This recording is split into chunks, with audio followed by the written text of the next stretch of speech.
Nigerians living in the United Kingdom that have been pushing for this fake contraption called One Nigeria. These are people who have always said Nigeria must never divide. Right now, have been disgraced and been asked to go back to their country to fight for a better nation.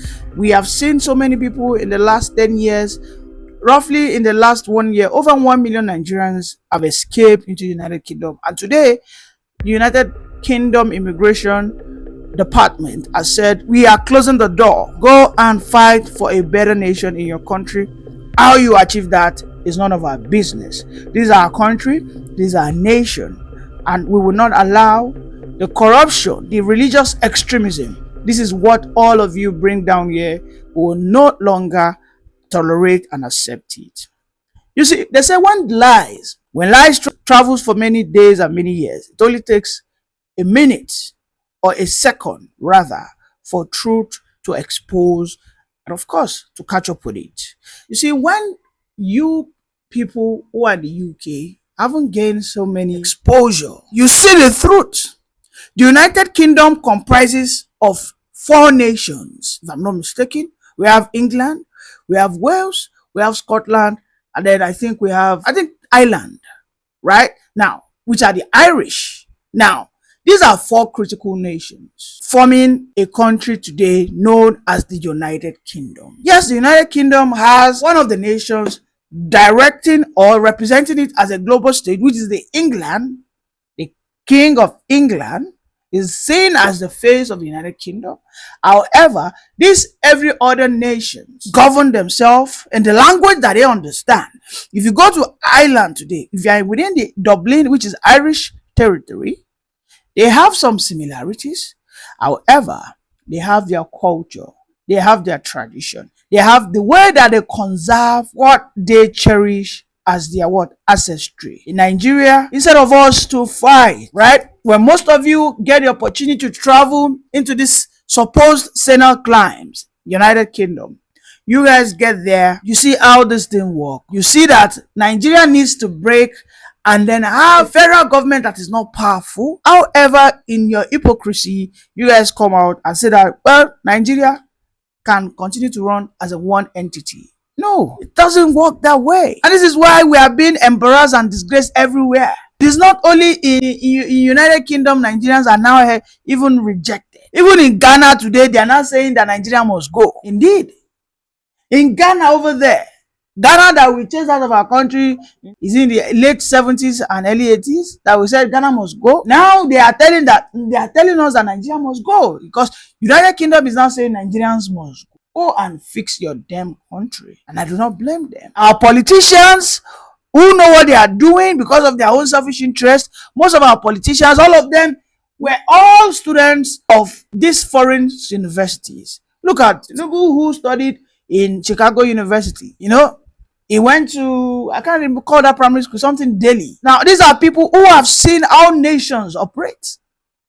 Are we talking about Barry also went to UK to study? Are we talking about Ibrahim Babangida who also went to the United Kingdom to have his military academics? Do you want to talk about even these likes of Shawar, Nwolu and Co? Most of them have what we call international educational background. However, even all the northern elite today, northern politicians, all of them from A to Z have their children going to one school or the other in those senile climes. Some of them have been to Switzerland. Some of them are aware of how Switzerland was a very chaotic nation before they agreed that, okay, you know what? Even if we want to operate as a one nation, all the tribes, all the clans must be recognized. And they must have the capacity to govern themselves. It is as simple as ABC. The foundational problem why Nigerians keep running away from this country is because they do not love the nation anymore. They have lost hope. They have lost love. Nothing, no passion. There's no reason to fight for a country that it is obviously not yours, but for the corrupt politicians. A country that you cannot have a sense of ownership and belonging. Who is the woman that has exposed Nigerians for who they are in United Kingdom is a fellow Nigerian. In fact, a Yoruba lady, Amy Badenok, exposed Nigerians that, hey, close your border. Nigerians don't they come UK, they carry their wahala come. Shebi is a church everywhere now for UK. mosque everywhere. The last time I saw Nigerians in UK, they are now having praise concerts. They are now having night vigils here and there. There's this Yoruba pastor, Toby something, I think is Avestas. This guy, he keeps buying. They said they were going to deport him, but I don't know what happened. They didn't deport him anymore. This guy keeps buying Lamborghini, all manners of luxuries. I mean, just if Nigeria was good, he will be doing the nonsense in the western region of Nigeria, and then we'll look at him. That look at this one. Maybe we'll know how to deal with him in the language he understands. That man, that pastor, that guy. His name has skipped my mind. I don't know if it's Toby something, but this guy, I think, is pastor of Avesta in United Kingdom. A very popular. He loves to live this ostentatious lifestyle, very visible and very luxurious lifestyle, right there in the United Kingdom. Right when a Kemi, imagine a Kemi Badenoch becomes the prime minister. He will be the first person she will pick. Oga, go back. A Kemi Badenoch who is denigrating Nigeria for everything. She's doing it rightly. What Nigerians in diaspora ought to be doing is Nigeria needs to be restructured. Clear and true. I mean, the high level of education, the high level of exposure that all of them have, right? This is what they ought to be doing. Have I ever seen a northern Nigeria in diaspora, a Hausa man in diaspora, a Fulani man in diaspora set up a channel or a platform or have an interview to have this conversation that Nigeria needs to be truly restructured to show the true flesh of the people? When a country does not represent the flesh, the body and soul of how the people live, that nation, that country is doomed to be rejected like a cursed person. Nigerians today are being rejected like a plague in South Africa, in Ghana, United Kingdom, even in America today. Why? Because Nigeria has failed to be restructured. So when we talk about, let us have a country that translates to who the people are. The Nigerian people are tribalistic. The Nigerian people are tribalismos. The Nigerian people are by God. This is just the plain truth, whether you like it or not. When they tell you that they are in the Senate, that in this Senate, that there's nothing like northern senator or southern senator, that what they are is Nigerians, it is a lie. If Akpabio said that there's no open grazing today, you see this northern senator stand. No. You cannot say there's no open grazing. No. That is our culture. That is what we have been known for. And that is unstoppable. When you say that, fine, in this Senate House today, let us have a situation whereby if you are not allowing alcohol to be sold in your territory, you do not deserve to collect out of the VAT that is earned in areas that are drinking alcohol. You hear some people saying that no. At this stage, I have to defend my people. So you see that Nigeria as it is a nation that is heavily tribalist. The tribalism of Nigeria must be reflected in the constitution. The tribalism of Nigerians must be protected in the constitution. I tell you that if I have a poll at the end of this program and I ask the people listening that should Nigeria have a constitution that will erase the tribes, should Nigeria have such, I tell you, people will want to tear my head off. That means you will no longer be called an Igbo man. You no longer be called a Yoruba person. You will not be called a Fulani man. The only tribe that you will be known as is Nigeria. If you want to see yourself as an Igbo man, if you want to see yourself as a Yoruba man, it will only be in your family. All the files, the biodata forms, document, anything that asks you such questions, whether you want to open a bank, whether you want to apply for admission, whatever you want to do, they will say your tribe is Nigeria. They will cancel your place of birth. They will cancel your state of origin. Now, are these things visible? No, it's not workable. Then why are the diasporans right there in United Kingdom, instead of them to be pushing for that bill that Nigeria urgently should restructure, but instead they're saying one Nigeria can work? Unfortunately, those people that do this most times happens to be my brother. It's unfortunate, because when you take your time, when you carry out an online survey, you will see that mostly those that are calling for the Nigerian restructuring are the people from the southeast. And this is why you see that the Biafran struggle has gained global prominence. Donald Trump knows about Biafra. In Finland, they know about Biafra today.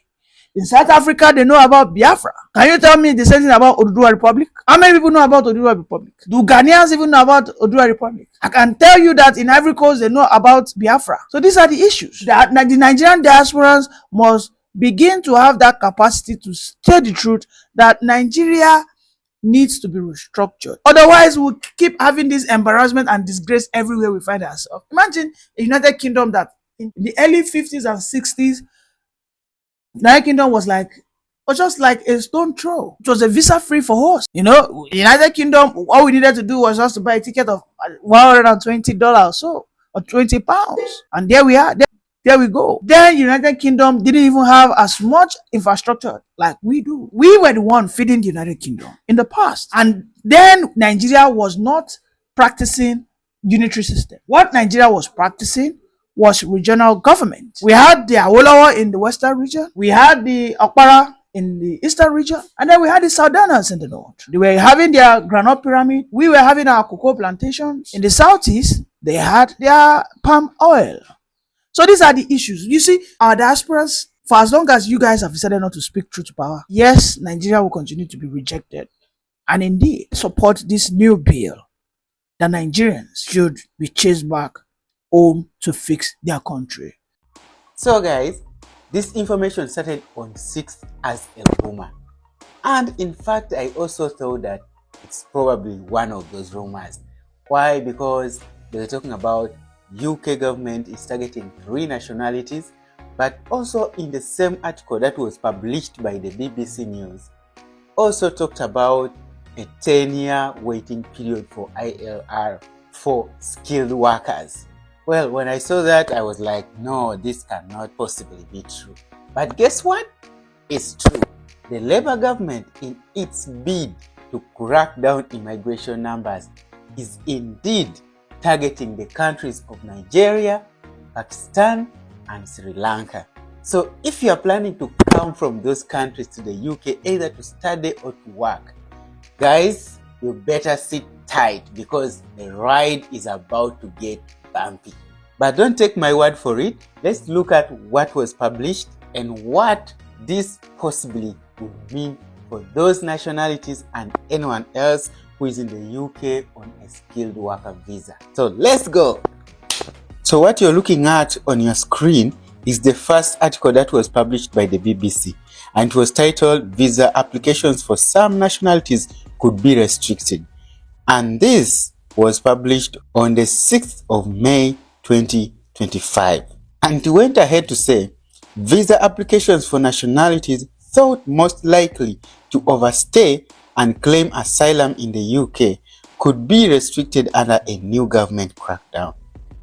Under Home Office plans, first reported in the Times, people from countries such as Pakistan, Nigeria, and Sri Lanka may find it more difficult to come to the UK to work and study. Ministers believe there is a particular problem with those who come to the UK legally on work or study visas and then lodge a claim for asylum, which if granted would allow them to stay in the country permanently. And they also went ahead to say, when you have someone who comes here ostensibly as a student and then switches quickly to the asylum route, that is an abuse of the system. The government is trying to reduce that. And as you can see here, they say the latest Home Office figures show that more than 108,000 people claimed asylum in the UK last year. In total, 10,542 Pakistani nationals claimed asylum, the most of any nationality. Some 2,862 Sri Lankan nationals and 2,841 Nigerian nationals claimed asylum in the same period. So you guys, you can see the root of all these issues. But if you asked me, I would say there are actually 3 categories of people who come to the UK. One, those who come genuinely to do what has brought them or what they asked the visa for. And then those who come with intentions to switch to asylum, and those who are genuine asylum seekers. In my personal opinion, it is the second category that has caused all these issues, but I would like to believe that a majority of the people fall either in the first category, people who come to do what exactly brought them, or they are people who are genuinely seeking asylum. But the second category are now the ones that are going to make life hard for both the first and the third category. And I really hope that Home Office has a clear way of identifying them, so that those who are genuinely seeking to come to study or to work will be granted their visas, and also those who are genuinely seeking asylum will be able to be granted their asylum, so that the other groups don't get to pay for the sins of the few. But let's continue. So down here they also say the latest figures for 2023-2024 also show that there were 732,285 international students in the UK, with most coming from India, which contributed 107,480, and China, 98,400 students. And then they give the number of the UK work-study visas that dropped in 2024 compared to the year before. And then down here, they give the figures for net migration. So here they say net migration, the number of people coming to the UK minus the number of people leaving the UK, hit a record 906,000 in the year to June 2023, and then fell to 728,000 in the year to June 2024. So that was the article that was published on the 6th of May. But there is another follow-up article that was published today, the 10th of May 2023, which means that the Labour government is really serious about this and they are taking it to Parliament. And as you know the UK Parliament very well, anything to do with reducing immigration might sail through. So if this goes through, it means a hard time for students and workers from Pakistan, Nigeria, and Sri Lanka. So let's also just check it out and see what exactly they published on that paper. So as you can see here, it is still BBC News. What's likely to be in Labour's immigration crackdown? Okay. So this was for today, the 10th of May 2025. And you can see the heading here, Home Secretary Yvette Cooper is preparing to unveil fresh plans to reduce UK net immigration, which last year stood at 728,000. So I'll skip this part and then we go right to this part. As you can see, visa applications from nationalities judged most likely to overstay and claim asylum in the UK are likely to be restricted under the plans. And by the way, this paper that we're talking about will be presented next week. So in practice, this will mean tougher screening and more probing from officials for people from countries such as Pakistan, Nigeria, and Sri Lanka who want to come to the UK to study or to work. These countries were named by the Home Office in March as the biggest source of asylum seekers who had originally entered the UK on a visa. So according to the UK, the highest number of people who enter the UK on a valid visa, either work visa or study visa, and later claim asylum were from Pakistan, Nigeria, and Sri Lanka. So that's why they are focusing on that. In fact, they say that they are going to profile. When you apply for a visa from these countries, they are going to profile you. And if your profile matches the profiles of the people who are likely to seek asylum, it will be denied. Just like that. So it is going to get tougher, guys. And then here also they mention about permanent residency. Migrants already living in the UK are expected to have to wait longer before they can apply for